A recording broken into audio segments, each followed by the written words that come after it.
Hello, my name is Hassan Sorrells, and this is the Leadership Lessons from the Great Books podcast shorts. There's no co-host on these shorts episodes. These are now around 2 to 4 minute, sometimes as long as 6 to 10 minute observations, ideas, thoughts, or rants about the literature, philosophy, psychology, and even the theology of leadership. Because listening to me talk about leadership for now around 2 to 4 minutes is still better than reading and trying to understand yet another business book. Even that business book your coworker won't stop raving about because it quote-unquote changed their life, but you can't see any difference in their leadership behavior. So how good could that author be? Dr. Emmett Brown's assertions to the contrary, according to real-life physicists in our real lives, a person cannot travel backwards in time to quote-unquote correct past mistakes, injustices, or even traumas. You also can't, at least at this point in human history, just go down to the local corporate-owned drugstore and buy plutonium off the shelf. You do still have to rip it off.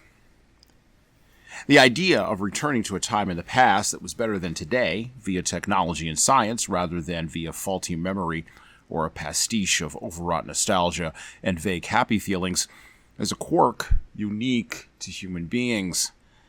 Part of that quirk has to do with our conscious understanding of time, temporality, and of course the nature of birth and death. We aren't ever going to travel back in time, however. We possibly aren't even going to figure out how to travel forward in time, which actually, if you look at the physics of it, from Stephen Hawking all the way to NASA and Neil deGrasse Tyson, actually seems somewhat maybe like something that could actually possibly be done.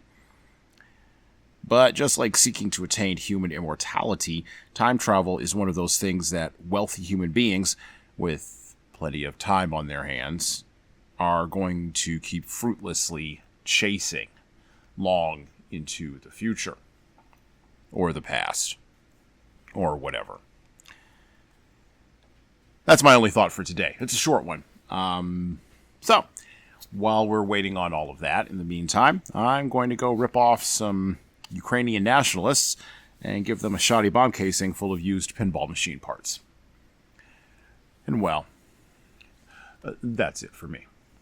Thank you for listening to the Leadership Lessons from the Great Books podcast today.